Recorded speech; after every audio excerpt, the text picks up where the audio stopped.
से पौधों को अगर हम देखें तो ज़मीन पर यात्रा करते हैं। ज़मीन के ऊपर जैसे बच्चे लेटते हुए घुटनों के बल चलते हैं, इस तरह वो ज़मीन पर ट्रेलिंग करते हैं, चिपक कर ज़मीन पर चलते हैं। और जैसा मैंने बताया था, तने पर गांठ और पर्व होते हैं, नोड और इंटरनोड होते हैं। जहाँ से पत्ती निकलती है, जड़ निकलती है, उसको नोड कहते हैं।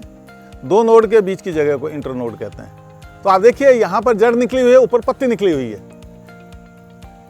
इस नोड पर देखिए, इस नोड पर देखिए, जड़ निकली हुई है, छोटी जड़ निकली हुई है। इस पे देखिए, नोड से छोटी जड़ निकली हुई है, पत्ती निकली हुई है, इंटरनोड से नहीं निकलती है। तो आप ध्यान रखें, जो कटिंग लगाते हैं तो कटिंग में दो नोड तो होने ही चाहिए। एक वो नोड जो जमीन में रहकर जड़ पैदा करेगी, और एक वो नोड जो जमीन के ऊपर रहकर पत्ती पैदा करेगी। अगर हम इसको कटिंग करते तो हमें कम से कम दो नोड तो लेने पड़ते, एक तो जमीन में जाता है, एक जमीन के बाहर रहता है। एक और भी विधि है, हम कटिंग ना करके जो जमीन पर चल रही हैं, ट्रेलिंग कर रही हैं, इनको हम कहते हैं रनर कहते हैं। देखिए, रनर है, ये जमीन पर रन कर रहा है, रन करता हुआ जा रहा है। घास में, दूब घास में रनर हैं। ये देखिए, आपका पिपरोमिया है, यानी कि काली मिर्च की एक बेल की एक प्रजाति है। ऐसा ही हमारा मनी प्लांट है, वो भी कई बार ज़मीन पे फैलता है। तो ज़मीन पे जब फैलते हैं तो ये पौधे अपनी गांठ में से जड़ निकाल के ज़मीन में चिपक जाते हैं। अगर इस तरह इन्होंने अपने रूटिंग कर रखा है तो इससे भी आप पौधे बना सकते हैं। उस रनर को उठाइए और रनर को उठाकर आप क्या करें, दो इंटरनोड के बीच से काटिए। देखिए, अब ये इंटरनोड है, यहाँ इंटरनोड को मैंने ये काट दिया, इस इंटरनोड के बीच में से काट रहा है। बनावट देखिए, आधा इंटरनोड इधर है, आधा इंटरनोड इधर है। गांठ पर एक पत्ती ऊपर है, एक जड़ नीचे है, यानी कि एक गांठ आ गई मेरे पास।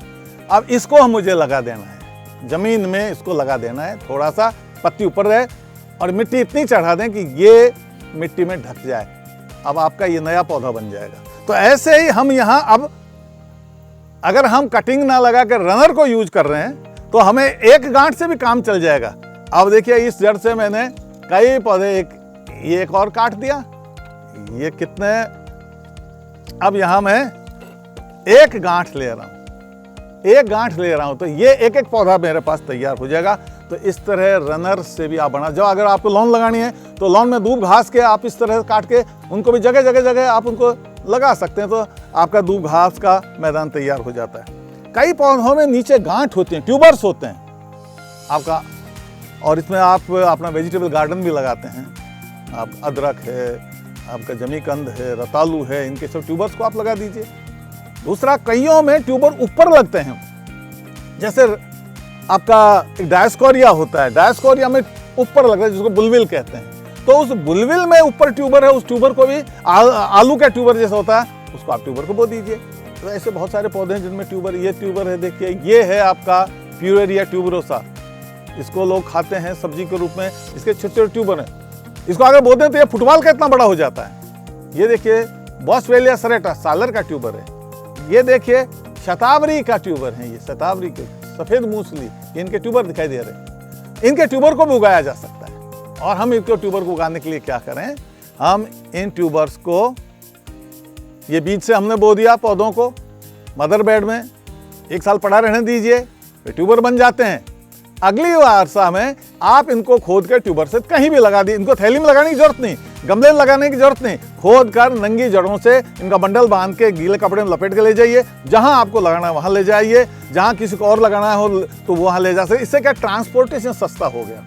थैली गमलों को ले जाते हैं तो ट्रांसपोर्टेशन महंगा पड़ता है। एक ट्रक में कितने गमले आएंगे, कितनी थैली आएंगी, लेकिन यहाँ एक बंडल बनाया और एक बंडल में 100, 200, 400 हम ले जाते हैं। तो इस तरह से हम ट्यूबर के द्वारा भी यूज कर सकते हैं। बांस अगर तैयार करने हैं तो बांस, ऑर्नामेंटल बांस भी होते हैं, जैसे पीले रंग का बांस है, तो उनके नीचे राइजोम चलते हैं, नीचे गांठें चलती हैं। देखिए, ये राइजोम चल रहा है। इस बांस को देखिए,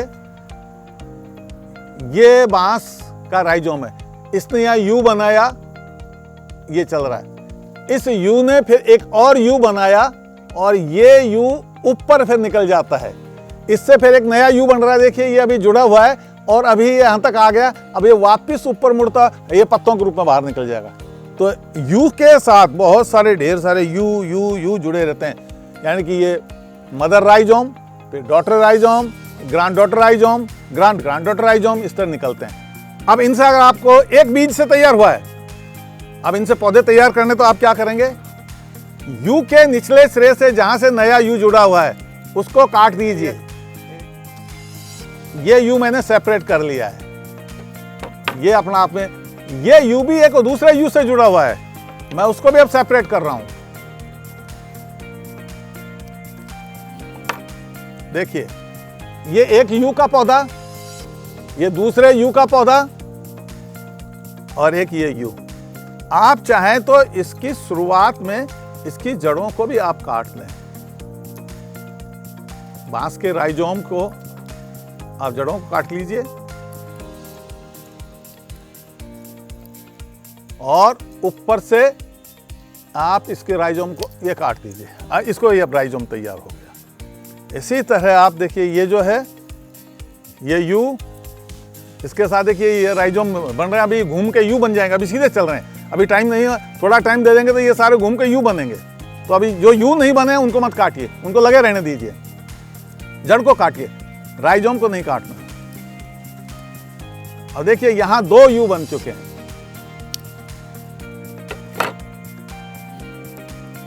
एक यू, तो ये हमेशा यू में 2 भुजाएं होती हैं। एक ही पौधे से अगर एक साल आप राइजोम को रख लें तो एक ही पौधे से 5-6 राइजोम निकल जाएंगे। तो देखिए अब ये राइजोम सब सेपरेट हो गए हैं। ऊपर से काट लूंगा मैं, ऊपर से काट लूंगा मैं, बस राइजोम रहेगा। कुछ जड़ें काट दी, ऊपर वाले हिस्से को काट दूंगा मैं, ऊपर वाले हिस्से को काट दूंगा मैं। ये मेरे राइजोम अब तैयार है। इन राइजोम को बोऊंगा मैं, थैलियों में ये राइजोम लगाने हैं मुझे। अब मुझे इस राइजोम को बोना है, तो मैं इस राइजोम को बोना है तो मैं क्या करूंगा, ये मेरी थैली भरी हुई है, अब मैं इसमें एक छेद करूंगा। छेद करते हुए मैं मेरे राइजोम को इसके अंदर डाल दूंगा और ये ठूंठ ऊपर दिखता रहेगा। बाकी जड़ और राइजोम अंडरग्राउंड रहेंगे। ऊपर वाला हवाई वाला हिस्सा बस वो ऊपर रहेगा। ये मेरा बांस का पौधा तैयार हो गया। देखिए ये बांस इस तरह अपना आप पत्ते फुटान हो जाएंगे। तो एक ही बीज से कई सारे हमने राइजोम तैयार कर लिए। अब आप क्या करें, अगले साल एक और काम कर सकते हैं। ये जो एक पौधे, एक बीज से 4 राइजोम मिले, एक राइजोम को वापस क्यारी में लगा दे, 3 राइजोम को थैली में लगा दे, तो एक क्यारी में लगा दिया है, वो अगले साल और नए राइजोम बना देगा। इसको कहते हैं इंस्टेंट नर्सरी। बार बार बीज नहीं बने, एक बार ही बीज से जितने राइजोम बने हैं उन राइजोम में से मान ले 3 बीज बने, 3 राइजोम बने एक बीज से, तो 2 राइजोम तो सेपरेट करके थैली में लगा लीजिए, एक राइजोम को वापस उसी बेड में लगा दीजिए, अगले साल फिर उससे 3, 4, 5 और मिल जाएंगे। तो इस तरह बार बार बीज नहीं बोने आपको। तो इस विधि से, राइजोम विधि से आप बांस के पौधे तैयार कर सकते हैं। बांस का जैसे पीला बांस है, बहुत सारा पुराना कोई बांस उगा हुआ है, उसके राइजोम पास से आप खोद लें और उसको थैली में लगा दें, या आप उसकी पूरे लंबे बांस को, हरे बांस को जमीन में सुला दें, एक छोटी सी खाई खोद के मिट्टी में दबा दें, 6 इंच नीचे खाई में उसको पूरे बांस को सुला दें और दबा दें और पानी देते रहें। उसकी हर गांठ से नया एक पौधा फुटान करेगा। जब पौधे फुटान हो जाएं, बड़े हो जाएं, थोड़े से बड़े 1-1 फुट के हो जाएं, जैसे मैंने अभी आपको काट के दिखाया था, नोड के ऊपर से काटा था, इंटरनोड पर से, इंटरनोड पे से काट लीजिए, तो उसमें हर गांठ में नीचे जड़ें हैं, ऊपर कुछ पौधे। तो इस तरह आप बांस को भी पौधे तैयार कर सकते हैं। ऐसे आप ब्रायोफिल्लम, पत्थर चट्टा को भी पौधे तैयार करते हैं। मेडिसिनल प्लांट है, देखिए इसकी पत्ती है, इसकी पत्ती उगती है, इसकी पत्ती को तोड़ लें और इसको सीधा गीली मिट्टी में, छाया में कहीं गीली मिट्टी में रख दें, पानी इसको देते रहें। ध्यान रहे इसको उल्टा नहीं करना है, सीधा ही, इसका ऊपर वाला हिस्सा आसमान की तरफ रहे, और धीरे धीरे देखेंगे इसके किनारों पर से पौधा, ये नए पौधे का जन्म हो जाएगा। आप देखिए पत्ती उगना प्रारंभ कर दी। यहाँ बीज की जरूरत नहीं है, फल की जरूरत नहीं है, पत्ती ही उगना प्रारंभ कर दी। पत्ती में जहां जहां एक खांचा, एक गड्ढा से दिखाई दे, हर गड्ढे में से एक पौधा निकलेगा। इनको कहते हैं बुलबिल। मैं कहता हूं कई बार दूसरे ऐसे अंग होते हैं पौधे के जो एक बीज की तरह, यानी कि नए पौधे को उगाने के सक्षम रहते हैं। ऐसी रचनाओं को हम बुलबिल कहते हैं। तो यहाँ ब्रायोफिल्लम में या पत्थर चट्टा में पत्ती ही उग रही है। तो ऐसे आप तरह तरह की विधियां अगर जानते हैं, तो तरह तरह की विधियां जानने से आप जो है नए पौधे तैयार कर सकते हैं। ये देखिए अर्जुन का पौधा, देखिए एक मेडिसिनल प्लांट है। अर्जुन के नीचे, अर्जुन नदियों किनारे उगता है, ये उगा हुआ खूब मिलेगा। आप उस अर्जुन को उखाड़ लें, जड़ सहित, बीज लगा हुआ है, इस बीज को आप धीरे से खींच के अलग कर दें, ये लो, और अब इसको आपको थैली में लगा देना है। बीज अलग हो गया है, अब बीज का कोई काम ही नहीं, बीज ने अपना सारा खाना इस पौधे को दे दिया। ये पौधा तैयार बड़ा हो गया है, इसका एक कवच उतार दीजिए। अब इसमें कुछ और, अब इसको जहां भी लगाना है, आप गमले में लगा सकते हैं, आप इसको थैली में लगा सकते हैं। जब बड़ा हो जाए तो आप इसको किसी को भी मार्केटिंग कर सकते हैं, इसको दे सकते हैं। तो इस तरह आप तरह तरह की विधियां जानें। हम अगर 10-20 विधियों को जानते हैं तो धीरे धीरे और विधियां अपने आप सीख सकते हैं। तरह तरह से पौधों के बीजों को बो के देखिए, अपने नॉलेज को डेवलप करिए। आप ट्रायल एंड एरर से बहुत सारी नई विधियों को जान सकते हैं। ऐसा नहीं कि जो किताबों में लिखा हम उतना ही सीखें, ये हम अपने नॉलेज को और विस्तार दे सकते हैं। ट्रायल एरर से हम प्रयोग कर करके, एक्सपेरिमेंट करके, अनुभव जुटाकर हम पौधों को लगा सकते हैं। ऐसे ही आपका कितने ही और पौधों को आप जो है अपने नॉलेज से आप सीख सकते हैं, उनको उगा सकते हैं। तो ये कुछ छोटे से पहलू हमने दिए इसके आपका प्रोपेगेशन के, या नए पौधों को तैयार करने का। नए जो छोटे पौधे होते हैं उनको दिन में 2 बार पानी अवश्य दें। अगर लग रहा है ज़्यादा पानी है तो पानी को कम कर दीजिए। उसके गमले में या उसके थैली में दूसरे खरपतवार उग रहे हैं, काई उग रही है, एक छोटा सा आप इस तरह का उपकरण लें जो आगे से पहना है, मिट्टी को थोड़ा सा नरम करें, और जो भी उसमें वीड आ रही खरपतवार को हटा दें।